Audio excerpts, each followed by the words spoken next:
Hello, everyone, and welcome to Stories That Shape Us. My name is Joanna Daniel. Over the last couple of days, I've been talking about grooming, especially grooming in church, and I talked about grooming domestic abuse. I did an overall one a couple days ago, and today I want to talk about grooming for the purposes of sex, and it is sexual abuse.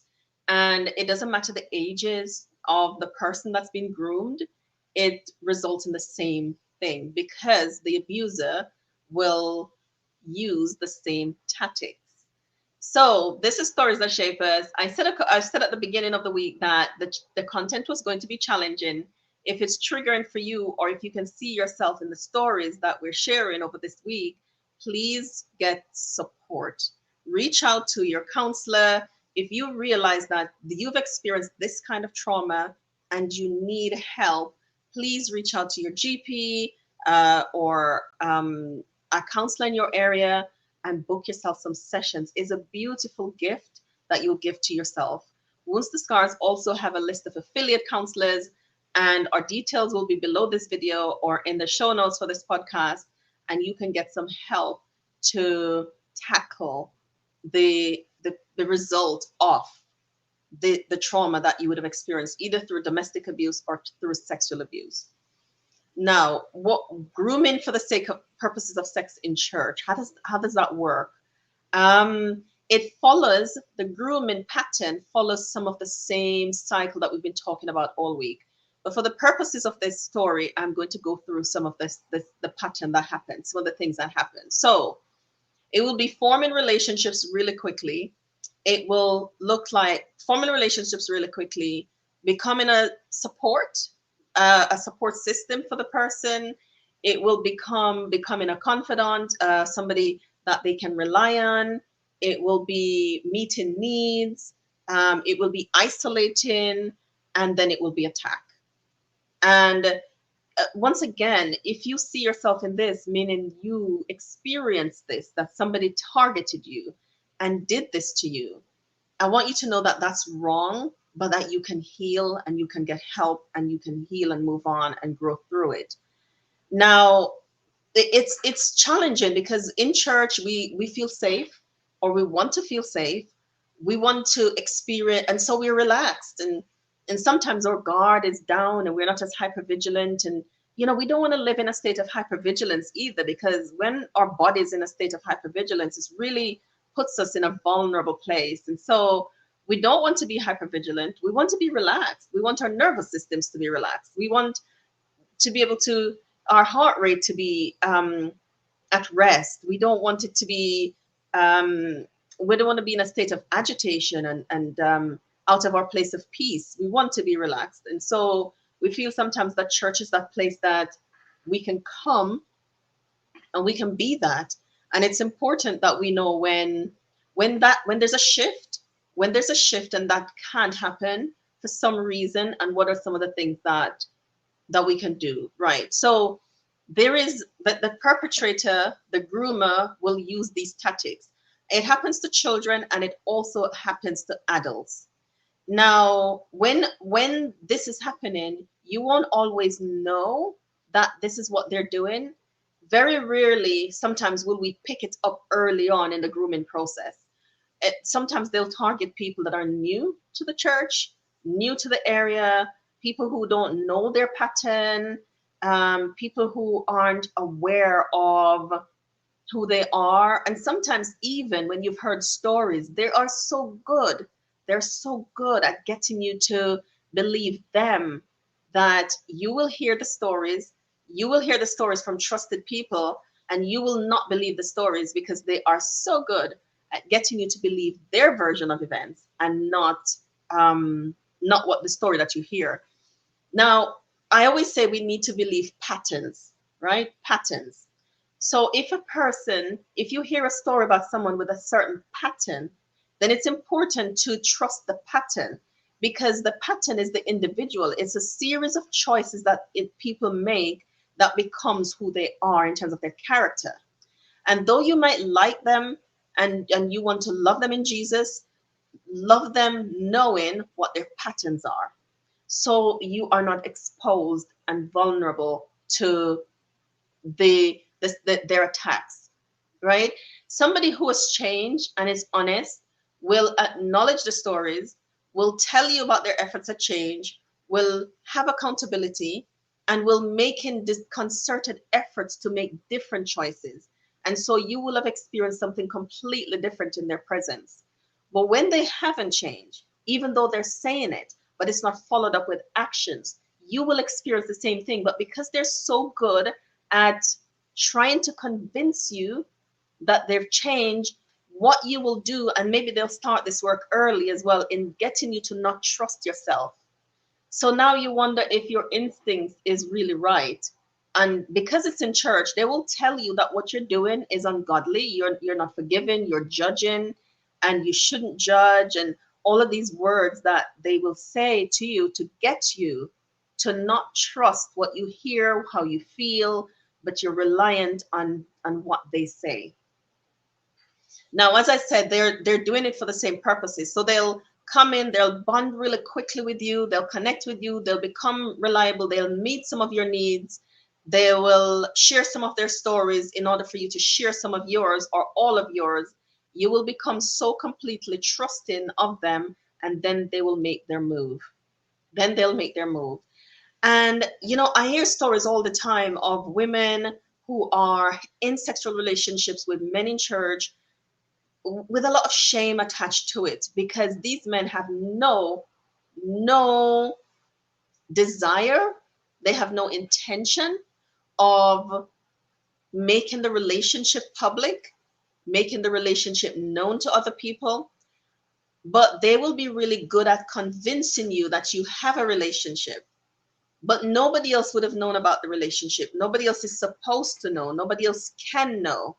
Just you and them. And so there's a lot of secrecy that is surrounding.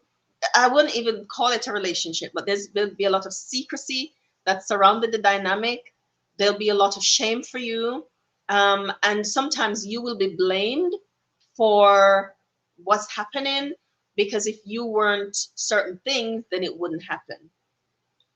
What I will say to you, sisters, if you're listening and you've seen yourself in this, maybe you're in a dynamic like this, that if you are good enough to be taken to dinner, you are good enough to be dated, you are good enough to be for them to sit beside you in church, you're good enough to marry, you are, right? Because sometimes what will happen is that they will do this, and they'll come and see you after church late at night, inappropriate times, turn up at your house, nobody can see you with them, and they will do this, but then they'll turn up at church with somebody else that they're dating publicly. And so the message that sends to you is that you're not worthy, you're not good enough, you're not enough, is the message. You are enough. You are enough. And though their actions will send those messages to you, but they'll still turn up tonight. And because you are in this cycle that is very difficult to break out of, you let them in. And the whole thing happens all over again. And just know that because they would have done the groundwork of grooming you into believing everything that they say, grooming you into not believing yourself, they'll gaslight you into believing that what you feel is not valid, but what they say is. And they will, because they're meeting a need, and they might be meeting an urgent need for you. So that there's also emotional blackmail. And wherever there's grooming for sexual favors in church, there's also emotional abuse. So there's those things happening. So you'll be so bombarded with gaslighting and psychological harm that you're involved in ways that you don't want to anymore, but you don't know how to break out of it. Your boundaries would not be recognized. Your boundaries will not be acknowledged. You might struggle to put boundaries in. Your self-esteem is battered, and you feel like you're not worthy, and this is it, and I have to settle into this. And you don't have to settle into it. You don't. Sometimes they'll tell you that nobody will want you. They'll tell you that nobody else will want you. Sometimes they'll be bold as call you damaged. But here is the promise that God makes to us in Joel chapter 2, I think verse 28. He said he will restore the years of the palmer worm and the cankerworm. He'll restore the years that the locust has eaten. He will restore the years. And in Isaiah, he promised to make us, to give us beauty for ashes and the oil of joy for the spirit of mourning, right? So whatever they're telling you that you are due to the grooming that they've done and the relationship that you've entered in with them and the gaslighting and the manipulation and emotional harm, and now they're piling on top of that by trying to badger you with harmful words that affects your self-esteem, just know that God promises restoration for all of us, that he will restore all of those years that you've lost, the months that you've lost, if it's days that you've lost, he will restore it. He will give us beauty for all of that.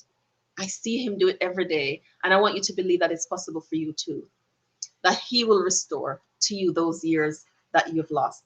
That it wasn't you, you know, sometimes we fall in love and we fall for the words and the charm. The thing about the groomers are they're very charming, believable people. Very charming. They're very good. They can expound on scriptures really, really well, and they're looked up to in so many ways. And they have this life, right? So you might be afraid to challenge them. You might be afraid to challenge them, and it might make it difficult. So you're trapped because you can't challenge because everybody's going to believe. Here is what I don't want you to do.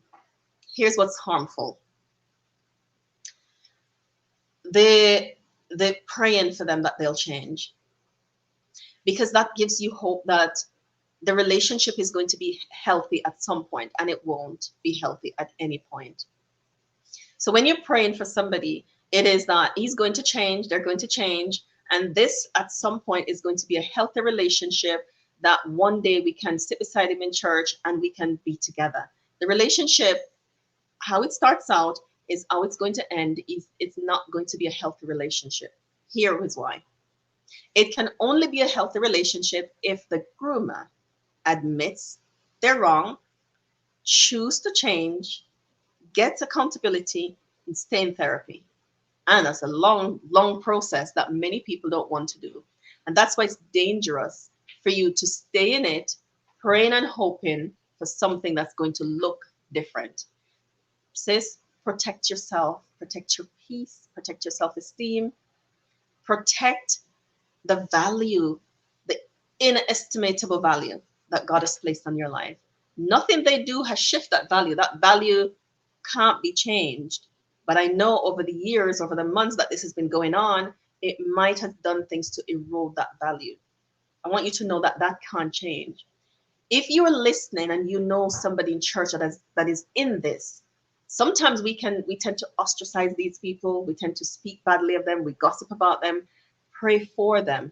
Be a safe space that they can come to for support, for guidance, for help, for courage. Maybe you can light the way so that they can escape this harmful, damaging relationship. Thank you for joining me in this episode of Stories That Shape Us. I hope you'll join me on the next story.